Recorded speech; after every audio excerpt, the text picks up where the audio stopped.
afternoon, guys, and welcome back to the Ringer 57 YouTube channel. It is Monday, first day of unboxing. We got two packages. We're going to go ahead and get those unwrapped, and I believe I know what one of them is, and we're going to start into something. See you in a minute.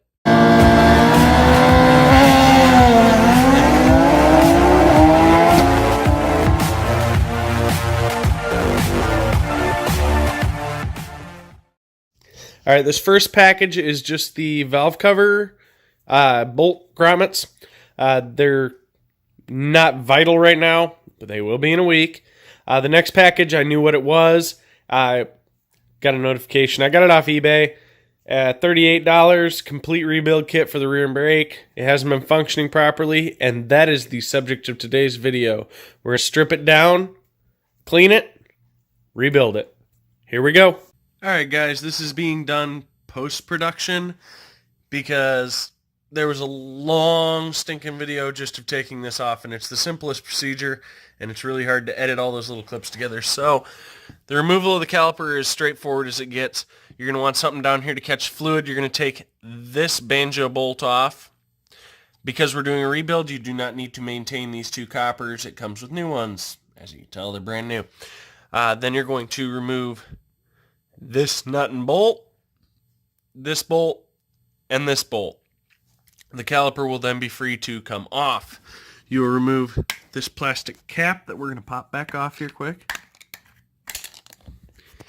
And in here, this little clip here, you slide a screwdriver in and pull it. Then you can push these two pins outward and the pads fall off. Pretty straightforward. Anyone who's ever worked on a bandit would figure that out pretty quick, but yep. Then you can remove these two here that hold the caliper together. It'll split, and that's where we're going to pick up with our clips. And here we go, guys. We've used compressed air to blow the piston out. It's very convenient and easy to learn how to do. Just be careful not to shoot the piston across the room and be aware fluid's going to come out. And we're going to start stripping it. We're going to pull that dust seal, and then we're going to remove the bleeder. Now, they may stick. It happens. Try not to strip it out. If it's stuck, lubricate, and because we've removed all the seals, heat is welcome in this situation. The aluminum will expand, shocking it free. Mine were conveniently already fairly loose. I've had it apart a few times trying to bleed the system and get it to function. Next, you're going to use a pick of sorts, in this case an electrical probe. Without scarring the aluminum, get that pressure ring out. If you gouge the aluminum, you're causing issues. You may have leaks. And you're just going to flush the whole system out with brake clean, or in this case I'm using carbon choke because it was what was convenient at the store down the road. The acetone may damage your paint. Be aware of that. In my case, I got lucky. Then we're going to take a brass brush, not steel, brass. And we're just going to work all that oxidation out, that white fuzzy and the black chunks.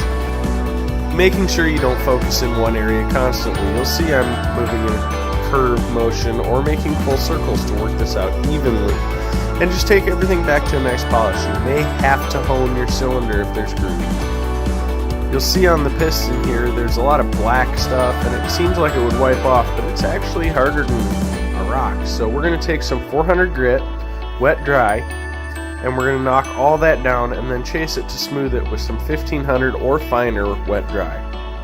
And this is your final result. A nice smooth piston that won't scar your new seals up and should move smoothly.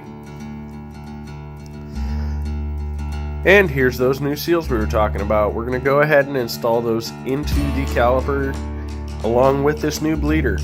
I started with the bleeder. Doesn't really matter what order you go in. It's a quick, easy install. Just make sure your seals are in the right place. One is narrower than the other. They're all different sizes, so please make sure it fits in the groove snugly. Then we're going to go ahead, and this clip's a little long, but we're going to lube everything up with the provided lubricant that this kit came with. Otherwise, you can use brake fluid. And we're going to slide it all together, making sure, and you'll see I make this mistake, that as you're twisting and working it in carefully, you get it past both of the seals. Otherwise it just kicks out crooked and you risk pinching a seal. I got fortunate, and no, neither of the seals were pinched.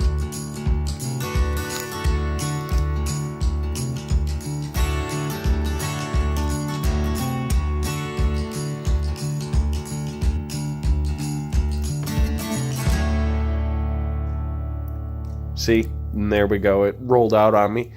But with a little careful, gentle twisting motion to make sure we don't roll a seal, in it went like butter, and it moves free as can be.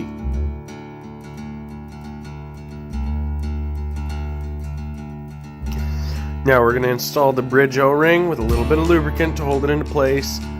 If you don't have lubricant, just a tiny touch of grease will not hurt it.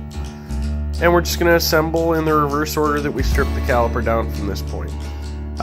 Being careful to make sure we install all the springs and hardware in the same place. You will note that these springs on the pads are a bit of a pain. You're going to want to make sure to try and catch one side and get the pin all the way through with a little bit of excess. And then a tiny flathead screwdriver is what I found works best. Push that spring down and then catch it and lift up on the pad and slide it in. Works slick half the time. The other half of the time it shoots the spring across the room and you gotta repeat. Ta-da! There we go, guys. Freshly rebuilt caliper.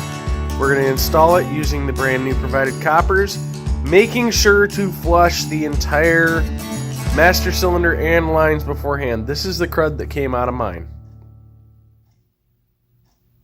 Hey guys, thank you for watching. I hope you enjoyed the video. Please like and subscribe. I do apologize for all the subtitles. Some dingle dork. Hey Junior.